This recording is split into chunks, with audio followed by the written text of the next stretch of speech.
Bom, gente, voltando então aqui à aula, dando continuidade, já deu um tempinho de vocês tomarem uma água e também de parar um pouco o barulho aqui. Como eu estava dizendo, a, a decisão inicial do juiz, nesse caso da ação monitória, se tiver tudo certinho, devidamente instruída, essa decisão ela já vai, de plano, mandar que seja expedido um mandado, né, de pagamento, ou seja, pagamento ou entrega da coisa, execução da obrigação, depende a natureza da obrigação. Mas vai ser no prazo de 15 dias. Então, nessa mesma decisão já vai determinar a citação do réu. Então, ele vai ser citado não só para responder, mas sim para pagar ou para entregar ou para executar a obrigação. Então, vejam como é mais rápido, né? Se você tivesse que aguardar o procedimento comum numa ação de cobrança, você teria que esperar contestação, instrução do processo, sentença, possível recurso. Na ação monitória, não. Na ação monitória, já de plano, se você tiver essas provas escritas, você já pode, eventualmente, até receber o crédito que você precisa. Tá? E o réu ele pode atuar de algumas maneiras. Primeiro, cumprir a obrigação, a determinação. Então, ele pode pagar integralmente ou, então, 30% do valor e o restante em 6 parcelas, com correção monetária e juros de 1% ao mês, na forma do artigo 701, parágrafo 5º e também do 916 do CPC, tá? Que vai possibilitar aqui esse parcelamento do valor. Então, é autorizado ao réu fazer isso. Isso se for obrigação de pagar, né? Se for obrigação de entregar ou de fazer, ele vai ter que cumprir de acordo com o que foi estabelecido. E ele tem benefícios para isso. É isso que é interessante, né? Para justamente tentar facilitar a satisfação da obrigação. Então, ele vai ter, se ele cumprir a determinação, isenção nas custas e os honorários vão ser fixados somente em 5% do valor da causa, coisa que é bem difícil ocorrer, né? Geralmente é 10% ou 20%. Tá? Então, além disso, ele não vai pagar custas no processo. Então, isso de certa forma, um incentivo para que o réu ele realmente cumpra essa obrigação.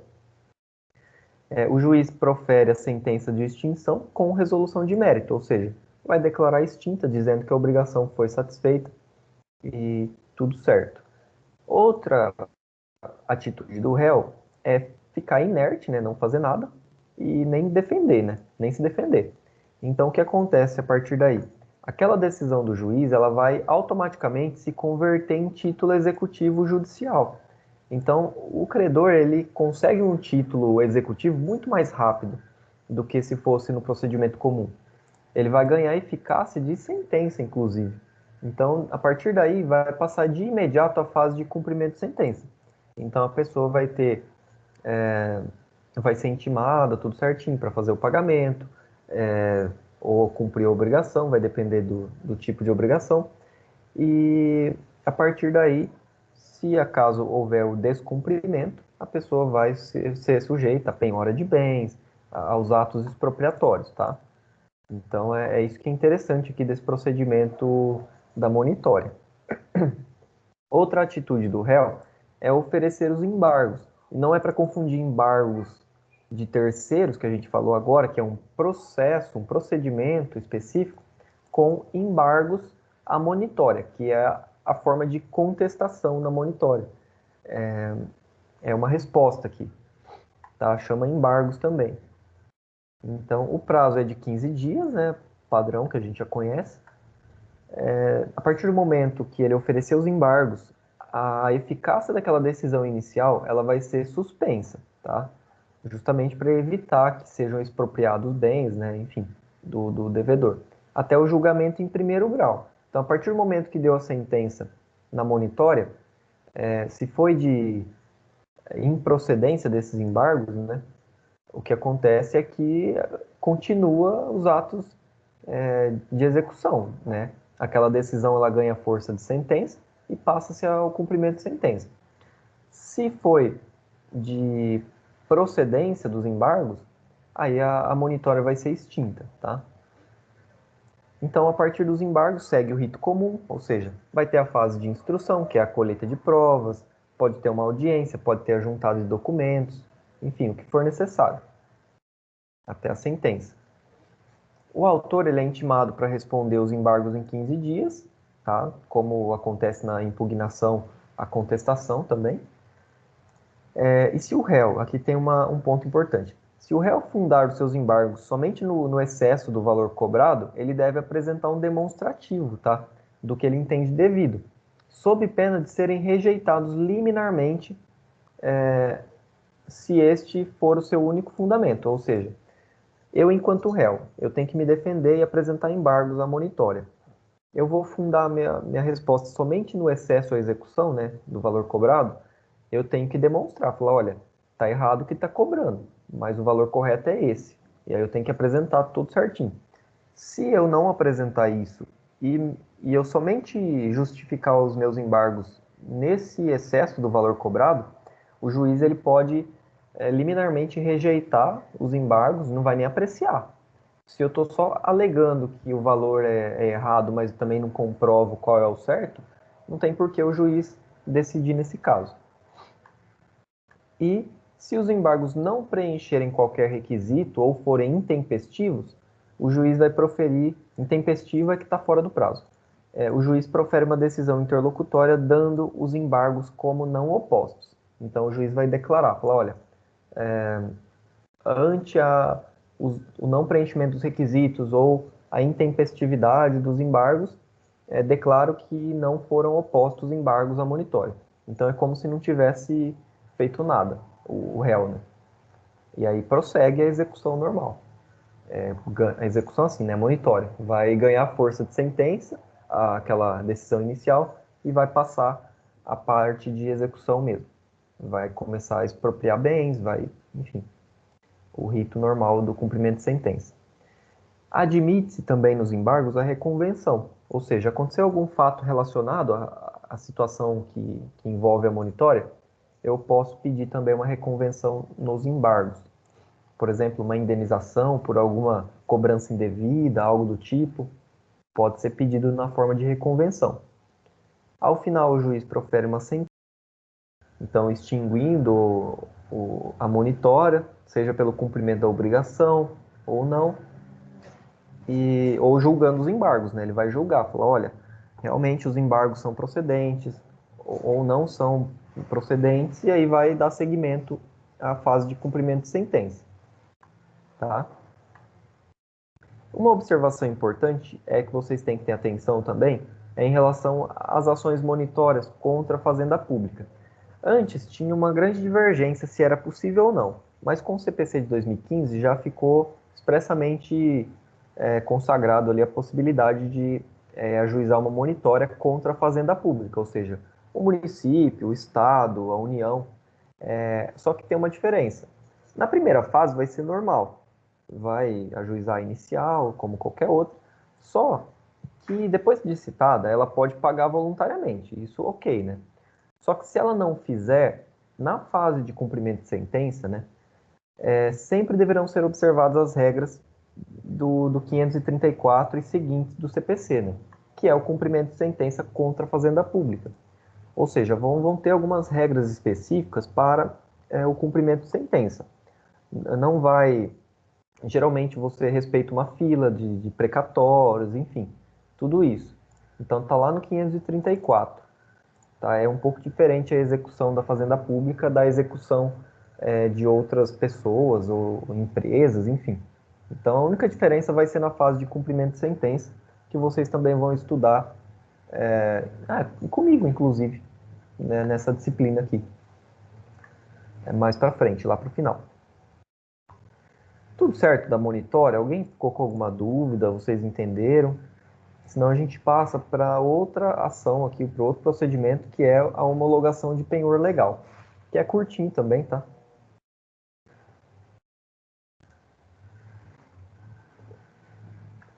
Bom, então vamos lá. Pessoal, finalizando aqui a parte da monitória, avisei que hoje ia ter bastante conteúdo.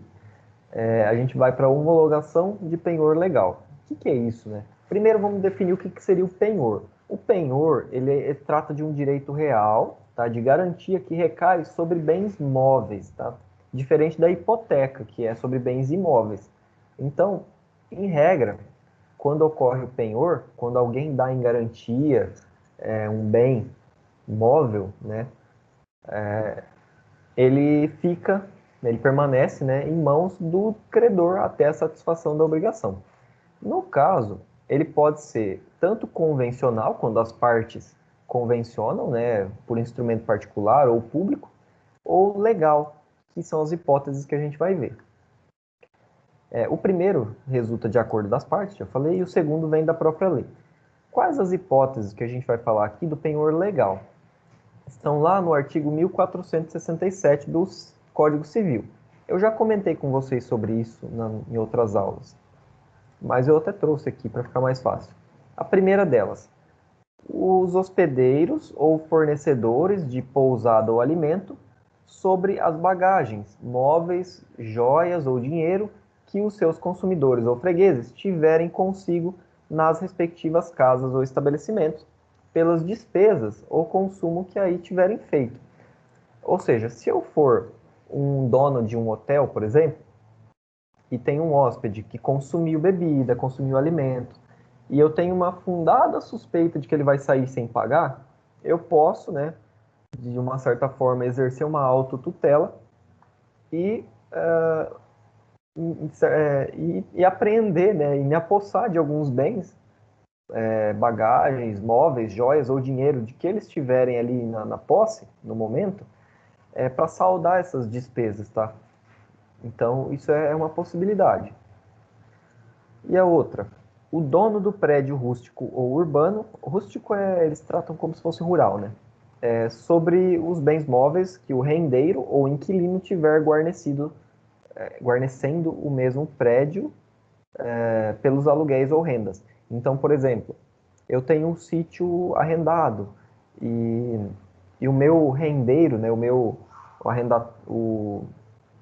a pessoa que arrendou esse sítio, ele tem tratores, tem implementos, e eu tenho suspeita também de que ele não vai me pagar o arrendamento. Eu posso, novamente, exercer esse direito aí de tomar posse desses bens e depois homologar judicialmente para satisfazer o meu crédito. A mesma coisa o locatário, tá? Sobre o inquilino. Ele pode também pegar os móveis, os bens da residência, tá? Pessoal, é possível? Mas sinceramente é algo bem difícil pelo que eu vejo, né? A não ser que a pessoa não resista, né? Enfim, porque se tiver uma resistência já desse hóspede ou desse inquilino, enfim, já é muito difícil, né? Você conseguir exercer ali pelas suas próprias mãos essa forma de autotutela e reter algum bem para satisfazer aqui as suas, as suas, seu crédito, né? Então, a gente vai tratar aqui, mas assim, eu particularmente nunca vi essa ocorrência aqui desse penhor legal, tá? Mas é possível.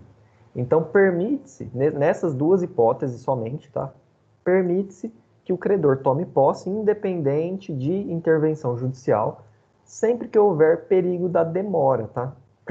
Ou seja, não dá tempo de eu me socorrer do judiciário para poder satisfazer essa obrigação ou resguardar os meus direitos. De um ou mais bens, até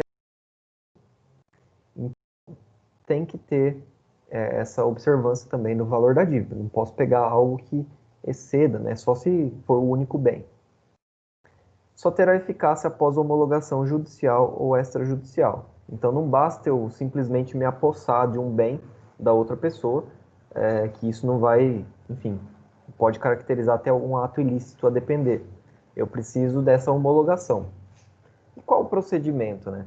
O procedimento é o seguinte: primeiro que a lei não deixa expresso um prazo, só que ela diz que tem que ser ajuizada sem demora, essa homologação. Então não tem um prazo, não tem lá 5 dias, 10 dias, mas é preciso que seja rápido. Então vai ter que ser observado o caso concreto, né? E realmente verificar se a pessoa ajuizou o processo de forma imediata ou não. É claro que também não se exige algo do dia para a noite, né? O advogado também não vai muitas vezes ter tempo de fazer uma petição dessa tão urgente, né? Às vezes, pelo menos um dia, 2 dias aí, no mínimo, né? Se for pensar pelo lado razoável. A inicial ela deve vir acompanhada do contrato de aluguel ou então das contas pormenorizadas, né, se for o caso do hotel. E também da tabela de preços e da relação de objetos retidos. Então tem que ter tudo isso. O contrato de aluguel, se for o caso de inquilino, as contas, né, tudo que a pessoa deve, a tabela de preços tem que ser algo que está expresso lá, você não pode simplesmente colocar o preço que você quiser, tá?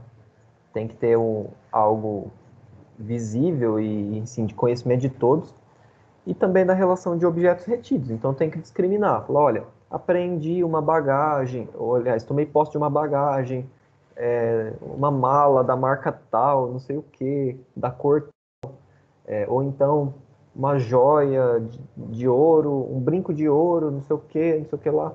Tem que caracterizar todos os objetos que foram retidos.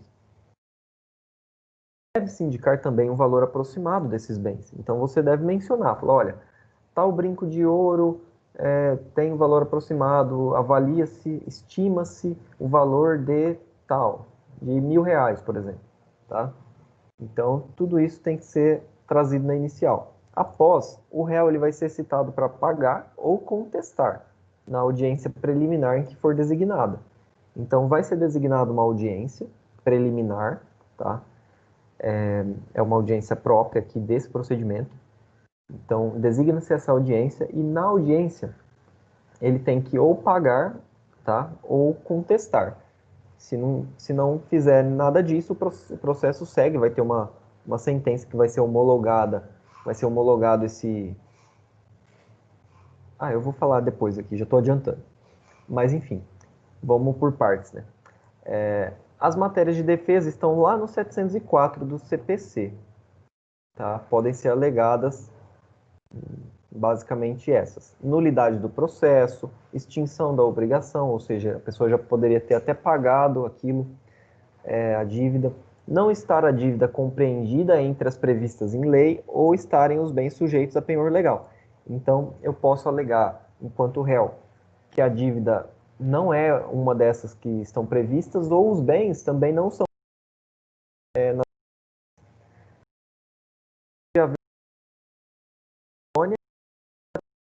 então, por exemplo, um cheque, enfim, ou algum bem, inclusive, mas o credor rejeitou, tá? Isso já descaracteriza a possibilidade do credor exercer esse direito do penhor legal. Ele que está rejeitando algo, então não caracterizaria a hipótese. Então, tudo isso pode ser alegado em matéria de defesa específica, né? Mas podem haver outras mais gerais também, como aquelas que a gente já vem falando de todos os processos. Matérias de ordem pública, enfim. A partir dessa audiência de preliminar, vai ser observado o procedimento comum, se houver contestação. Então, houve a contestação, vai ter instrução, a necessidade de produção de provas, para que o juiz possa dar a decisão. Se não houve necessidade de outras provas, o juiz pode proferir sentença de imediato, homologando ou não o penhor legal. Então, é justamente o que eu falei para vocês. Houve necessidade de provas? Vai para o procedimento comum, né? Vai ter a audiência, enfim, produção de prova documental, o que for necessário. A partir daí, o juiz tem que decidir também. Não houve necessidade de outras provas, o juiz pode julgar antecipadamente o mérito. Ele já pode, ele verifica que está tudo comprovado, não tem mais necessidade de prova, já dá a sentença. Homologa ou não o penhor legal. E algumas hipóteses, né? Caso haja essa homologação, consolida-se a posse do autor sobre o objeto. Então, eu tenho um objeto como garantia, penhorado ali. E eu posso depois ajuizar uma ação de execução e tentar justamente me apropriar daquele bem, ou por meio de adjudicação, ou de leilão, enfim, que seja, para saldar a obrigação, a dívida. Então, caso não haja homologação do penhor, o objeto vai ser restituído ao réu, tá? Sempre ressarcindo se tiver algum prejuízo, alguma coisa na espécie. mas o objeto é restituído ao réu se não houver homologação, ou seja, se for improcedente o pedido. E a gente tem que falar um pouco também sobre a homologação extrajudicial, que está lá no 703 e os seus parágrafos. Então vamos abrir aqui 703.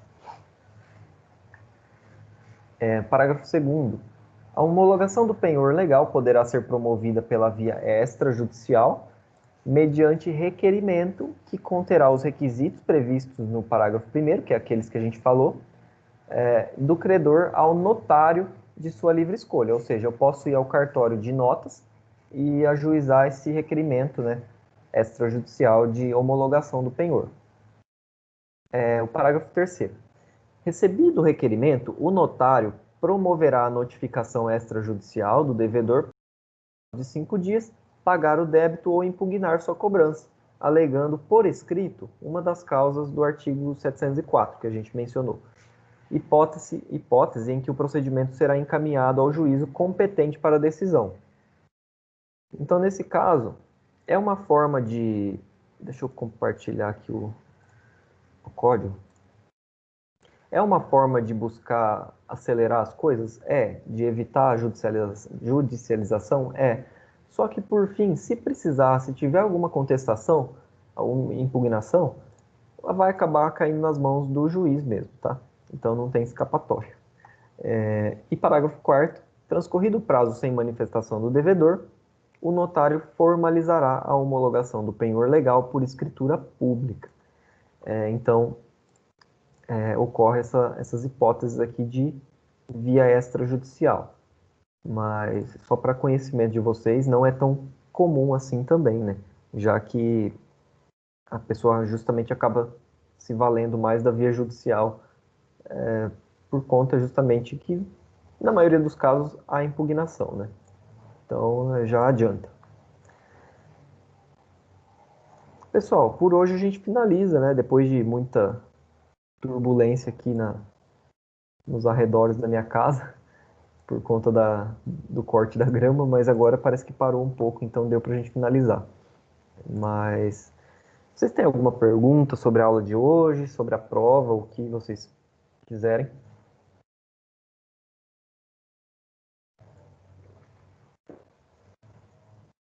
Tudo certo?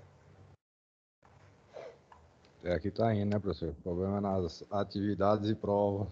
Que aí esquece a metade, e aí correr aos códigos e ao conteúdo. Mas na atividade vocês vão lembrando, né? Então, por mais que vale nota, mas pelo menos vocês têm os exercícios para ir trabalhando aí e reforçando o que vocês viram em sala, né? Eu, pelo menos, gostava bastante de resolver exercício porque me ajudava na fixação. Se fosse só assistir a aula, não decorava muito, não. Mas, bom. Bom, então, pessoal, eu vou encerrar por aqui hoje. A gente teve bastante conteúdo, então depois, se puderem, dê uma revisada aí em alguma doutrina, alguma coisa. Tem aquela que eu indiquei para vocês, que é mais resumida. Então tá bem sintetizada, eu acho que dá para fazer uma leitura aí aos poucos para tentar fixar melhor o conteúdo. As atividades eu devo estar passando até semana que vem, alguma outra para vocês fazerem, tá? Já. E eu acho que é isso. Depois, quem chegou depois do início da aula, quando eu postar o conteúdo no AVA, lá a gravação, dê uma retomada, tá? Para vocês ouvirem os recados. Mas em síntese, eu acho que eu posso retomar aqui também já, né? É o seguinte, pessoal. Avisei o pessoal da questão do...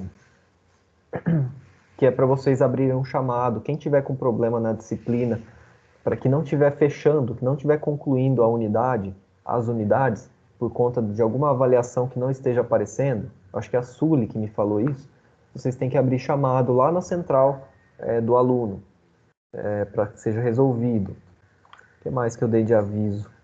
Eu não anotei aqui, mas a questão da saída do grupo, agora vocês fiquem atentos em relação ao link, porque será esse mesmo. Então salvem a mensagem, deixem como favorita. Também vai estar disponível lá na primeira aula do AVA, mas eu não vou mandar mais toda semana, tá? Então, salvem o link para não perder. Eu acho que do mais é isso que eu tinha falado no início da aula. A questão da pontuação também, né? Avisar vocês que a disciplina, como entrou depois, eu percebi que ela tinha uma pontuação menor do que as demais. Então, eu atribuí a pontuação para as atividades pensando como se fosse igual às outras disciplinas que eu dou. Mas, na verdade, tinha somente 1.000 pontos agora no primeiro bimestre. Então, o que vocês excederem dessa pontuação vai ser lançado até essa semana ainda, no segundo bimestre, tá? E é isso. Oi, Valdeina. Quer falar alguma coisa ou só ativou o microfone mesmo? Eu ia falar que tá tudo bem. Então beleza. Pessoal, Professor, então quanto ao Oi. primeiro bimestre, segundo bimestre? Nós estamos no segundo, né? Isso, agora já Fim de ano, graças a Deus. é. Tomara que quanto antes a gente finalize e quem sabe o ano que vem voltar tudo de novo ao normal, né? Opa, se Deus quiser. Sim, Aí então essas já notas, então, vão para o terceiro bimestre, para o primeiro semestre do terceiro ano, é isso? Não.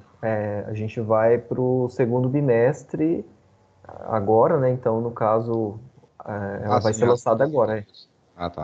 As notas vão Ok. ser lançadas agora. A vantagem que vocês vão ter é que provavelmente vai ter uma atividade a menos aí, porque já vai ter acho que uns 500 em haver do primeiro bimestre. Então eu vou lançar agora no segundo. Tem a pontuação dos relatórios da palestra também, das palestras que eu vou lançar também essa semana. E aí eu só devo dar mais uma atividade, eu acho, e já fechar essas pontuações de atividades de sala de aula. E aí só fica para prova mesmo, né? Tá? Só lembrando também, né? Acho que da sala de vocês todo mundo fez. Mas quem não fez a prova tem que me procurar para fazer a prova, tá? Porque a gente já recebeu orientação para não deixar ninguém sofrer prejuízos por conta desse erro da instituição aí, né, em relação a essa disciplina. Mas também não vão ficar sem fazer prova, porque eu não vou passar ninguém sem a nota, né? Tem que fazer. Mas acho que da turma de vocês não tem problema, acho que todo mundo fez, tá? Pessoal, então beleza, eu vou encerrando por aqui. Em relação aos atendimentos, é que nem eu disse lá na mensagem no grupo aquele dia, eu fico disponível aí pelo e-mail institucional, se tiver alguma coisa, pode mandar por lá que eu entro 1 ou 2 vezes por dia. E se for algo muito urgente, pode chamar no WhatsApp também, tá? Então é isso. Gente, eu vou encerrando por aqui a gravação de hoje. A gente se vê semana que vem, tá? Um grande abraço aí para vocês, obrigado pela participação.